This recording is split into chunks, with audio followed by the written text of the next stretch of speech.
Marcus Johnson stepped off the school bus with a small envelope clutched in his hand. The late afternoon sun felt warm on his dark skin, and the breeze rustled the leaves along Maple Street. He wore his favorite blue backpack, its straps tight on his shoulders, and his sneakers made a gentle swishing sound on the pavement. Marcus had spent all day waiting for this moment. His grandmother had sent him a birthday gift, a check for $20, folded neatly in a white envelope. He could hardly believe his luck. $20 was a treasure for a 12-year-old boy as he walked the few blocks from the bus stop. To the bank, Marcus imagined how he might spend the money. Maybe he would buy a new comic book, or treat himself to a chocolate milkshake and fries at the diner on Oak Avenue. He pictured the colorful covers of his favorite heroes, the swooping capes and daring rescues. Or perhaps he would save part of it for something bigger later. He'd been saving for weeks already, tucking away coins in a jar at home. Now, with his grandmother's gift, the total might reach $25. He felt a thrill of possibility. The bank building rose ahead, its tall glass windows reflecting the quiet street. A polished sign read First Central Community Bank in silver letters. Inside, the marble floor gleamed under bright lights, and the air smelled faintly of coffee from the small cafe counter near the entrance. A row of chairs lined the side wall where a few people sat, reading magazines or scrolling on their phones. Marcus paused at the door, took a deep breath, and pushed it open. His heart beat a little faster. He had never been this close to such a big bank before. He stepped onto the cool tile and nodded to the security guard at the desk by the door. The guard gave him a friendly smile. Marcus returned the smile and walked toward the teller area. There were several windows with little microphones and glass barriers. A soft voice from one speaker said, "How may I help you today?" But he realized it was for someone else, followed the signs. He had been to this bank once before with his mother, but only to deposit a check. Today was different. It was his turn. He approached the last teller window where a middle-aged woman counted stacks of bills behind the glass. She wore a crisp white shirt and a name badge that said Teller, Ms. Carter. Marcus took a step back to respect the line, even though there were only two people ahead of him. He shifted his weight from one foot to the other. The man in front of him handed over a pile of papers and stepped aside, nodding politely at Marcus. When it was finally his turn, Marcus moved forward. He placed the envelope on the little ledge in front of the glass and pressed his forehead gently against the metal frame so the teller could see better. He spoke clearly. "Hello, I'd like to cash this check, please." His voice was soft but steady. Ms. Carter looked at him, then at the envelope, and smiled. "Of course, dear. Let me see your ID."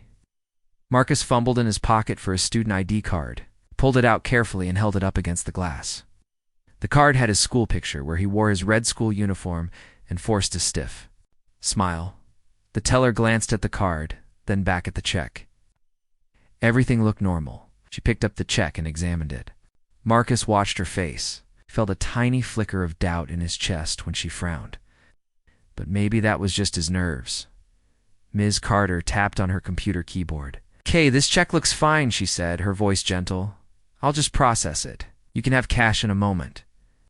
She punched more keys, and the little screen beside her blinked with numbers. Marcus's pulse jumped. He felt proud. He had done it all by himself. He pictured his grandmother's bouquet of flowers and warm smile as she handed him the check. He was being responsible. A moment later, the glass barrier slid open with a soft click. Ms. Carter counted out 4 $10 bills and slid them across to Marcus. His eyes grew wide. He reached out and picked up the crisp notes. "Thank you," he said, smiling broadly. He tucked the cash carefully into his pants pocket and listened as Ms. Carter handed him back his check stub and ID. He nodded and waved goodbye to her. When he turned, he nearly ran into the bank manager, Ms. Wilson, who blocked his path. Ms. Wilson was standing near the door, arms crossed, lips pressed together in a tight line. She wore a tailored gray suit and shiny black shoes. Her eyes narrowed as she looked at Marcus. He slowed down. Something about her gaze felt cold. He opened his mouth to say thank you again, but she spoke in a low voice. "Young man." "Wait," she said. Her tone had no warmth. I need to check something with security. Marcus's heart sank. He stood still. The security guard at the door looked surprised too. Marcus wondered if he had done something wrong. He swallowed hard. Ms. Wilson pulled out a small microphone from her lapel and pressed a button. Security, please escort this young man back inside. I have concerns about the legitimacy of that transaction. The words seemed to echo in Marcus's ears. He looked down at his feet. His cheeks grew hot. He felt a sting in his eyes. He had not done anything wrong. He had a genuine check. But the bank manager did not believe him. He felt small and helpless. Other customers turned their heads. Some whispered. Marcus could hear the rustle of papers and the click of a newspaper. Turning, he wanted to shout, "Hey, I'm just a kid." But no sound came out. He felt tears prick his eyes. The guard walked over and gently placed a hand on Marcus's shoulder. Sir, can you come with me? He said to Ms. Wilson. She nodded, still watching Marcus with suspicion. The guard signaled to another colleague by the door. Marcus's heart pounded so loud it felt like thunder in his chest. As he moved toward the guard, Marcus looked back. Once at Ms. Carter, she caught his eye and lowered her head in apology. He saw kindness in her eyes. It was like a small light in a dark room. He took a trembling breath and followed the guard toward a small office off the lobby.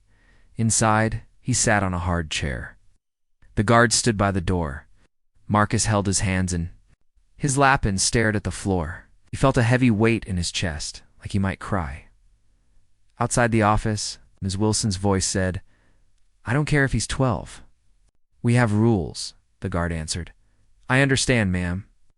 Marcus heard the door click shut. He closed his eyes and tried to calm his breathing. He thought of his grandmother's smile. He thought of the warm cookies she baked every weekend. He thought of the new comic book he still hoped to buy. He reminded himself, "I did nothing wrong. I followed the rules." It was just a routine errand. In that small, quiet room, Marcus waited. He waited for someone to realize their mistake. He waited for someone to say, "I'm sorry." Bide. He waited for the wind to blow away the heavy sadness and for the warm sun of hope to return through the window. And he remembered his grandmother's words. "Be strong, my boy. Keep your head up." He sat straight, held his chin high, and waited. Marcus sat in the small office, his back straight against the hard chair. The thin carpet under his feet did nothing to soften the chill he felt in his bones. He watched the door handle, his eyes wide and unsure. His hands rested on his knees, twisting each other without realizing it. He felt the soft hum of the air conditioner overhead and the distant murmur of voices in the lobby. All of it seemed far away, like life happening to someone else. After what felt like forever, the guard returned. His face was calm but serious. He closed the door behind him and stood in front of Marcus. "Marcus," he said quietly, using the boy's name for the first time, "the manager wants to speak with you again." Marcus swallowed. His throat felt dry. He nodded and rose from the chair. His legs shook slightly as he followed the guard out of the office. The lobby, Ms. Wilson stood with her arms folded. The bank's bright lights shone on her suit, making her look sharp and unmovable. She watched Marcus, but her eyes held no warmth. The guard guided Marcus to stand beside Ms. Wilson. "This is Marcus Johnson," the guard said to her. "He is 12 years old." Ms. Wilson looked at Marcus with a tight expression. "Yes," she said, her voice firm. 12 years old, with a check that I believe is suspicious." She pointed toward the teller windows. "He tried to cash this check, and I need to be sure it is real." Marcus felt a lump in his throat. He looked at the floor and swallowed hard. He wanted to speak up, but his voice caught in his chest. He remembered his grandmother's kind face and her gentle voice. Her words came back to him. "Speak up for yourself, my boy." But right now, his words would not come. The guard cleared his throat. "We've checked the check, ma'am. The teller processed it. It matches the bank's records."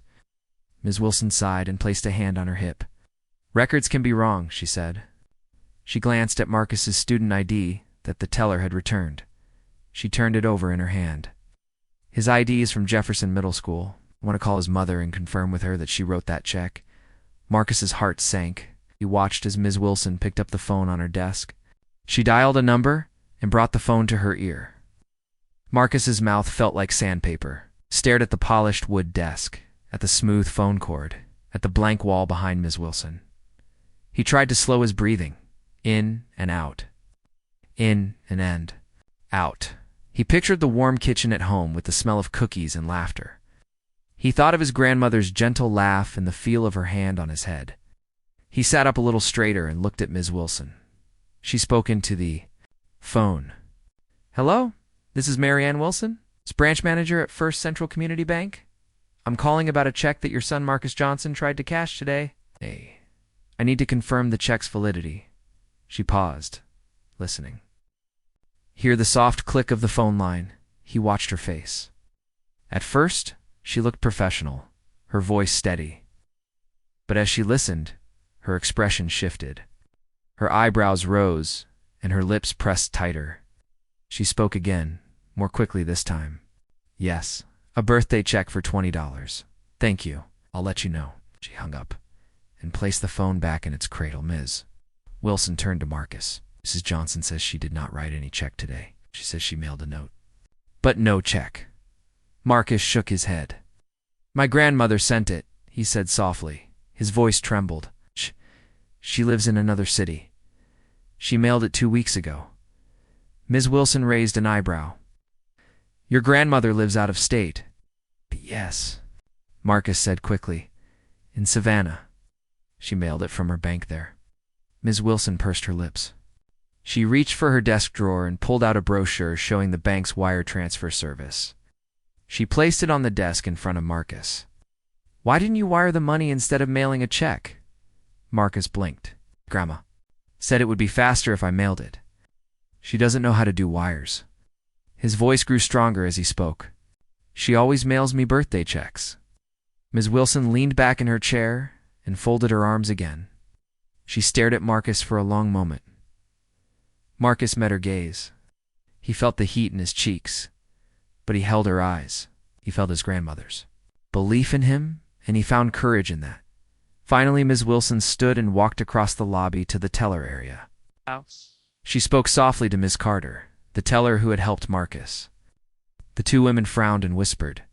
Marcus watched from where he stood, the guard beside him. He felt a flutter of hope when Ms. Carter shook her head and said something back. Ms. Wilson nodded and turned and walked back to Marcus. "She confirms the check came from your grandmother's account," Ms. Wilson said, her voice tighter than before. "We see the account and the check number. It appears to be in order." Marcus felt a wave of relief. His chest loosened, and he took a breath he didn't know he was holding. He opened his mouth to speak, but Ms. Wilson held up a hand, however, she continued. "The bank's policy still requires additional verification." She glanced at her watch. "We will hold the funds for 14 days to ensure they clear the other bank." Marcus felt his heart sink again. "But the teller gave me the money already," he said. "It's mine." Ms. Wilson's lips twitched. "That was a courtesy to a minor cashing a small check," she explained. "But policy overrides courtesy." Marcus's stomach turned. He looked at the guard for help. The guard's face was kind but helpless. He shook his head slightly. Miss Wilson softened her tone just a bit. "I understand this is frustrating," she said, "but I'm simply following our rules. You'll get your money once the check clears." Marcus's shoulders slumped. He looked down at the floor, the tears now stinging in his eyes. He had been so excited, so proud. Now he felt small and trapped like a bird in a cage. At that moment, a gentle voice interrupted. "Marianne, what's going on?" Marcus looked up. A tall man in a bright suit stood in the doorway. He had dark hair and kind eyes. He scanned the lobby as if looking for something.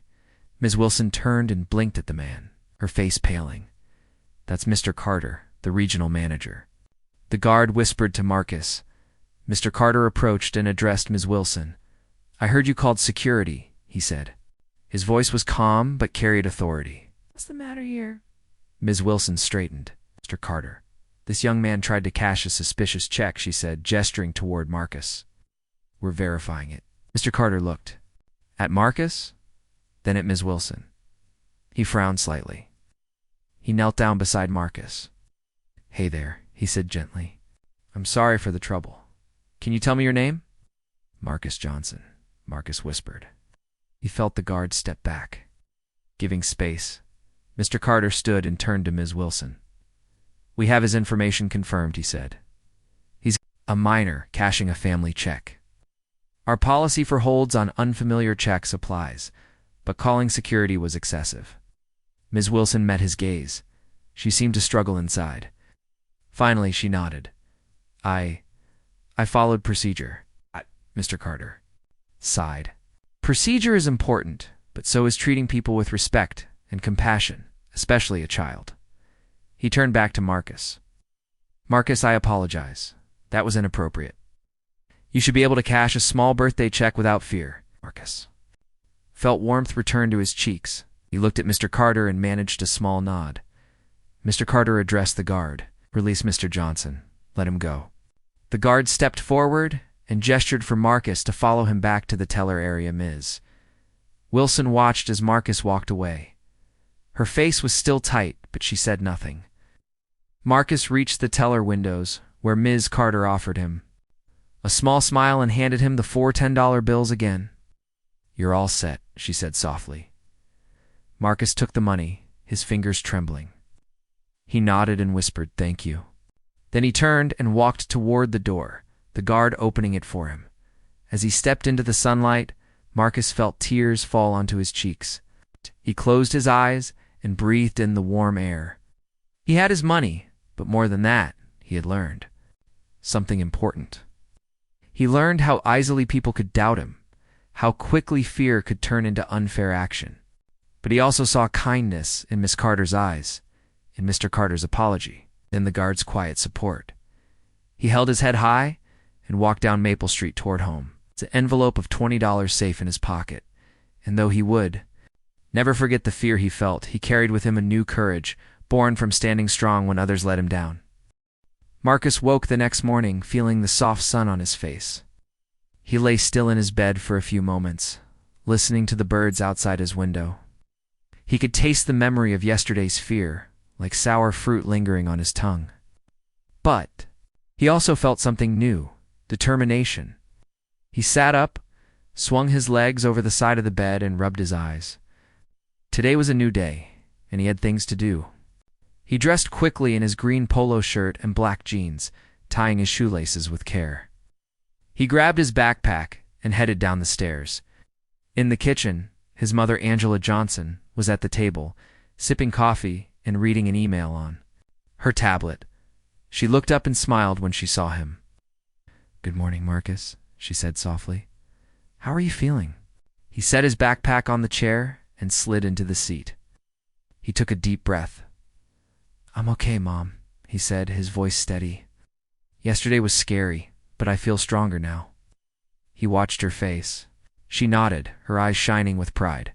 "In worry, you were very brave," she said. "You did nothing wrong." They ate breakfast together, scrambled eggs, toast, and orange slices. His mother asked about school, his friends, and his homework. And Marcus answered each question with ease. He felt safe with her. After breakfast, Angela guided him to the kitchen counter and handed him an envelope. It was from the bank's headquarters. He opened it and found a letter printed on the bank's official letterhead. Marcus began to read aloud. "Dear Ms. Johnson, we extend our sincerest apologies for the events that occurred at our First Central Community Bank branch on July 3rd. We regret the distress caused to your son, Mr. Marcus Johnson, during his attempt to cash a valid check. We are reviewing our policies and providing additional training to all staff on unconscious bias and customer respect.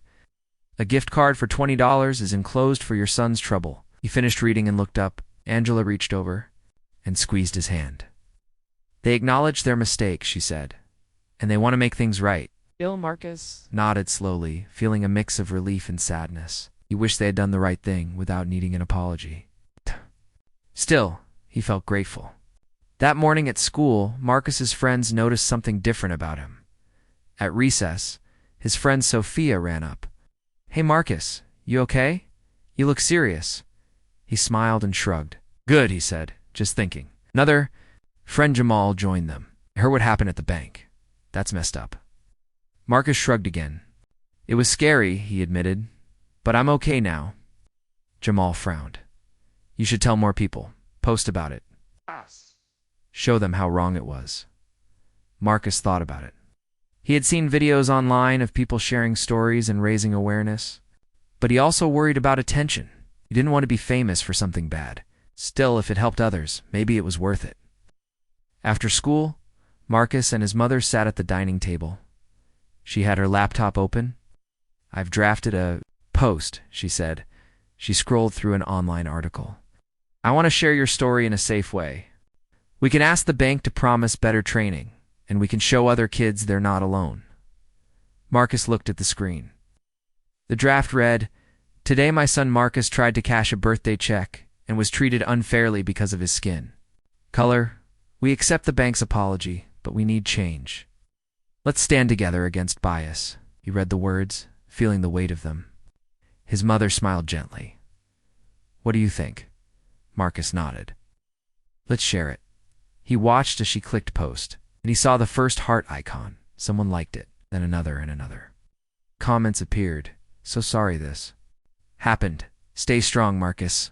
Thank you for sharing." He felt a warmth in his chest. That evening, they took a walk in the neighborhood park. The sky had turned pink, and the air was cool. Marcus skipped ahead, then turned back. To his mother, "Mom, do you think things will really change at that bank?" Angela stopped and looked at him. "I believe this is a start," she said. "They're talking about training, and other banks might follow. It won't happen overnight, but your story will help others." He nodded and picked up a small stick to draw lines in the dirt. "I want to help," he said quietly. "Just for me, but for other kids who might be scared." Angela knelt beside him. "You have a big heart, Marcus," she said. "We can write letters to our local representatives, or we can talk at your school assembly. It's your choice." He looked up at her. "Can we talk at school?" His eyes were bright. "Yes," she said. "We can ask your principal. You can tell your classmates what happened and why it matters." Marcus grinned. He felt strong and hopeful. Over the next few days, Marcus worked with his mother and teachers. He prepared a short speech about fairness, respect, and the importance of treating everyone the same. He practiced in front of the mirror, then in front of his family. On Friday morning, the principal invited him to share at the assembly. On the stage, in front of his whole school, Marcus stood tall. He took a deep breath and began, "Good morning. My name is Marcus Johnson. Last week I went to a bank to cash a check for my grandmother and was treated like a suspect." He paused, looking at the rows of faces. "It scared me, but it also taught me a lesson. I learned that sometimes people judge by how someone looks, not by who they are. But I also learned that when we speak up, we can make things better." He told them about the apology letter, the training promise, and the importance of kindness. The room was silent. Then, one by one, his classmates applauded. It was soft at first, then louder. Marcus felt tears in his eyes, not of sadness, but of pride. After school, as Marcus and his mother walked home, friends and teachers stopped to congratulate him. He smiled and waved. He knew his voice had made a difference. And he knew the road ahead would have more challenges, but he was ready. He had his mother's support, his own courage, and a community willing to listen. That night, as he climbed into bed, Marcus thought of the bank manager who caused so much fear with one hasty decision. He thought of the teller who helped him, the guard who stood by him, and the regional manager who apologized. He realized people could make mistakes, but people could also learn and change. He closed his eyes, feeling the steady beat of his heart. Tomorrow would bring new days, new chances to be fair, kind, and brave. And Marcus Johnson, a 12-year-old boy with a bright future, drifted into sleep with hope lighting his dreams. Marcus woke early with a flutter of excitement in his chest. Today he and his mother would return to the bank branch, not to cash another check, but to meet with the branch staff and talk about real change. Angela Johnson had arranged a meeting. With Ms. Wilson and the team, she had one goal: to make sure no other child felt the fear Marcus had felt. After breakfast, Marcus and his mother walked out to the driveway. A sleek black SUV waited, its polished surface shone in the morning light. Angela opened the door for Marcus, climbed in, buckled his seatbelt, and watched her slide into the driver's seat. She smiled at him. "Ready?" she asked. Marcus grinned. Ready, he said. As they drove down Maple Street, Marcus thought about how powerful his mother was. He knew she ran a big company. But until yesterday, he had never connected that power to his own life. Now, he felt proud. They pulled into the bank's parking lot. Marcus stepped out and followed his mother across the pavement. People in cars stared. Some whispered. A few pointed toward the SUV's logo, the same logo. Above the bank's front door, inside, the lobby felt different to Marcus this time. He knew these walls had seen him treated as a suspect. Now, they would hear a new voice. Angela led him to the manager's office. They passed Ms. Carter, the teller who had helped Marcus at first. She offered Marcus a warm nod. He returned it shyly. Beyond her, Ms. Wilson stood by the big desk, arms folded. She looked up as they entered. Angela closed the office door behind them. "Good morning, Mary Ann," she said, using the manager's first name. Her tone was calm but firm. Ms. Wilson's face turned pale. She opened her mouth then closed it. She could not hide her surprise when she saw who stood before her. Marcus watched from the side. He felt small again, but this time it was a good small. He felt safe. His mother, the CEO of the entire bank chain, stood just a step away from the branch manager who had doubted him. Angela carried herself with quiet authority. Ms. Wilson fidgeted. Angela spoke first. "Mary Ann, thank you for meeting with us. I've read the reports from yesterday. I know what happened here." Ms. Wilson cleared her throat.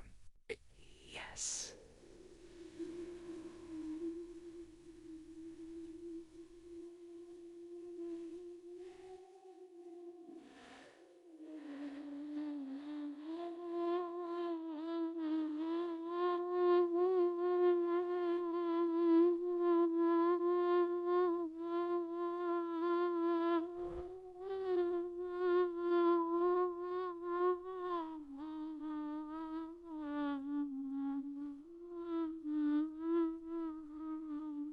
While it abandoned to my daughter, whatever will wonder,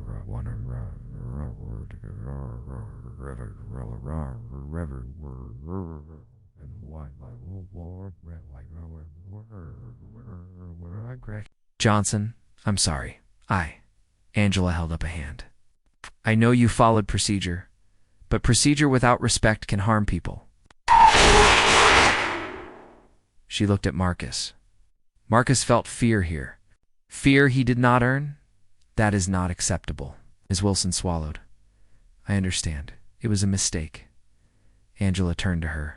"I'm going to help you and your team learn from it.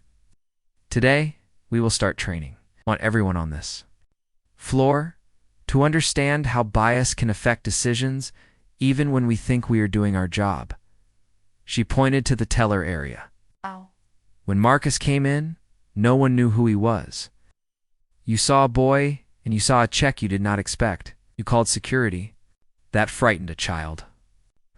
Later, a regional manager arrived, apologized, and set things right. But the real change must happen here, at the first step. Ms. Wilson nodded, her voice low. "Yes, ma'am." Angela turned toward the open door. "Harold," she called. The guard they knew Harold stepped in. "Please gather the staff from the lobby in the conference room." He nodded and left. Within moments, a group of tellers, security, and other staff shuffled in. Their faces showed curiosity and some anxiety. Angela addressed them all. "Good morning. I'm Angela Johnson, CEO of First Central Community Bank. You may know my face from the logo outside. Yesterday, my son Marcus walked in to cash a birthday check. Instead of being helped, he was treated as a suspect. That should never happen to any customer, adult or child." She paused, letting her words sink in. Marcus noticed how her voice did not tremble. It was steady, strong. He felt proud to be her son. Angela continued, "We will begin training on bias awareness, customer respect, and emotional intelligence right now. I want everyone here to learn how to see beyond first impressions, to treat every person with kindness and dignity." Looked at Ms. Wilson. "Mary Ann, please join me in leading this session." Ms. Wilson straightened, her shoulders squared. "Yes, Ms. Johnson," she said. Angela motioned to Marcus. "Marcus, would you like to say a few words?" He blinked in surprise. All eyes turned to him. His heart pounded, but he remembered his speech in the school assembly. He took a breath and stepped forward. "Thank you," he began, his voice quivering at first. "I want to say that I came here for a simple errand, a birthday gift for my grandmother. I learned how easy it is to be judged by how you look. That scared me. But I also learned that when people speak up, things can change. I'm proud of my mom and the kind people who helped me. I hope we can make this bank a place where everyone feels safe." When he finished, the room was silent for a heartbeat. Then Miss Carter stepped forward and clapped softly. Others joined in. Marcus felt a beam of warmth spread through him. He smiled shyly. Angela put an arm around her son. "Thank you, Marcus. I'm proud of you." She addressed the room again. "Let's begin our training. We will practice empathy exercises, role-playing situations, and share experiences. We will learn and grow together." For the next hour, Marcus watched his mother transform the mood in the room. Staff members shared how they felt when serving different customers. They talked about how to slow down, listen, and check their thoughts before acting. Ms. Wilson apologized directly to Marcus. Marcus nodded and said, "Thank you. I forgive you." As the session ended, Angela handed each staff member a small card. On it were 3 words: respect, empathy, dignity. She asked them to keep it at their desk as a daily reminder. Outside the conference room, Marcus and his mother walked back to the SUV. Miss Carter waved to them. Harold opened the door. Marcus slid into the back seat. His mother joined him. They drove away. On the way home, Marcus looked out the window. At the bank building, he felt proud that his story would help others.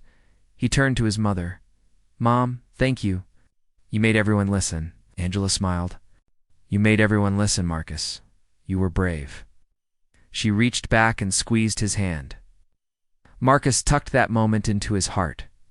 He knew that one day he would tell his own children about the day when a simple boy and his powerful mother changed a bank. He would tell them about the power of standing tall, speaking up, and believing that people can learn to treat each other with respect.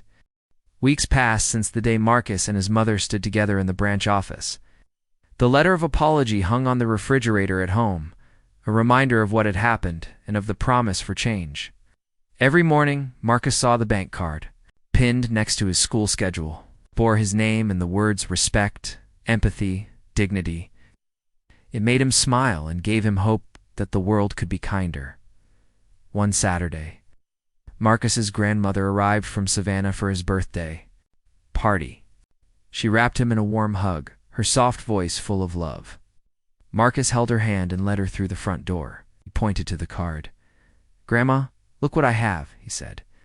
He told her the whole story, how the bank manager had doubted him, how the teller and guard had stood by him, how his mother had changed everything. His grandmother wiped a tear.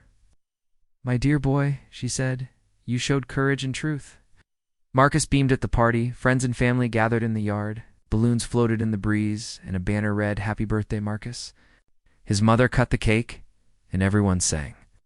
Later, Marcus's teacher, Mrs. Perez, handed him a card. Her class had written messages of support. "You are brave. Thank you for teaching us kindness. We stand with you." As Marcus read. Each one aloud, his chest swelled with pride. He understood that sharing his story had helped many people learn and grow. After the party, Marcus and his grandmother sat under a big oak tree. She handed him an envelope. Inside was a check for $50. "A little extra for my brave boy," she said. Marcus laughed and hugged her. "Thank you," he said. He thought of how he would save some, spend some, and maybe donate a portion to a local youth center. He wanted to give back to his community, just as his story had given back to him. At school the following week, the principal invited Marcus to join a student council meeting. The topic was empathy and inclusion. Marcus sat at the round table. With older students sharing ideas on how to make the school a welcoming place, he suggested a kindness wall where students could post notes of thanks and encouragement. His classmates loved the idea. Soon colorful notes filled a bulletin board in the hallway, each one lifting someone's spirits. Meanwhile, back at the bank, the branch manager, Ms. Wilson, had finished her bias awareness training and had started hosting weekly team meetings on customer respect. She stood behind her desk one afternoon, speaking kindly to a group of new tellers. Them about Marcus's visit and how it changed her perspective. She showed them the bank card and talked about respect. Her voice was gentle and her eyes were sincere. Marcus's story had become part of the bank's culture. One evening, Marcus and his mother attended a community forum on fairness and justice. The room was full of neighbors, local leaders, and students. Angela spoke about her son's experience and about corporate responsibility. She urged businesses to train their teams and to listen when someone is hurt. Then she invited Marcus to stand beside her. He shared his short speech again, reminding everyone that a child's fear should never be ignored. The audience applauded, and some wiped tears from their eyes. On the drive home, Marcus looked out at the streetlights. He held his mother's hand and said, "I feel like we made a difference." Angela smiled and squeezed his hand. "You did? Marcus, your voice matters." He nodded and thought about how small actions like telling the truth and standing tall could move hearts and minds. That weekend, Marcus decided to visit the local youth center where he had volunteered once. He brought a box of books and art supplies. Children there crowded around him as he read a story about kindness. Afterwards, he helped them paint a mural on the wall, a big tree with branches that reached out to people of all ages and colors. Underneath they wrote, "We grow stronger together." Marcus stepped back and admired their work. He felt joy in helping others feel safe and welcome in class. Whenever teachers asked about real-life heroes, Marcus's classmates often mentioned his name. He never bragged, simply shared how fear had met courage and how a community's kindness can heal wounds. He encouraged younger students to speak up if they saw something wrong, and to speak out for those who might be too frightened to speak themselves. As summer turned into autumn, Marcus walked home one evening and saw the bank's new poster near the entrance. It showed smiling customers of different ages and backgrounds, with the words, "Everyone belongs here." Underneath, in smaller letters, it read, "Inspired by the bravery of Marcus Johnson." Marcus paused, touched by the tribute. He snapped a quick photo to show his grandmother. She replied, "I am so proud of you, child." He felt a warm glow in his chest. On a chilly October morning, the regional manager, Mr. Carter, called Marcus and his mother to the corporate office for an award ceremony. They arrived to find a small stage set with chairs and a podium. Employees, local media, and community members gathered. Marcus's mother spoke of his courage and of the bank's lessons learned. Then Mr. Carter presented Marcus with a framed certificate that read Community Champion for bravery, honesty, and inspiring change. Marcus accepted it shyly, his cheeks pink, stood tall as the audience cheered. Years later, when Marcus thought back on that summer of change, he remembered the fear he felt in the bank's office, the support he found in unexpected places, and the power of his mother's love. He remembered how a simple bank visit turned into a lesson for an entire community. He knew that life would bring new challenges, but he also knew that courage, truth, and kindness could make things better as he grew older. Marcus kept the respect, empathy, dignity card in his wallet alongside his driver's license. He often showed it to friends when they needed a reminder. He went on to study social work, determined to help families facing injustice. And whenever he visited a bank, he looked for the poster that declared "Everyone belongs here." He would smile, knowing that his small act of bravery helped shape a kinder world. In the end, Marcus's story was not just about a bank manager who called the police on a boy, nor about a powerful CEO mother. It was about how a child's courage and a community's willingness to learn can create lasting change. It was about how respect and empathy can grow, just like the tree in the youth center mural. Strong and wide, reaching toward everyone with open branches,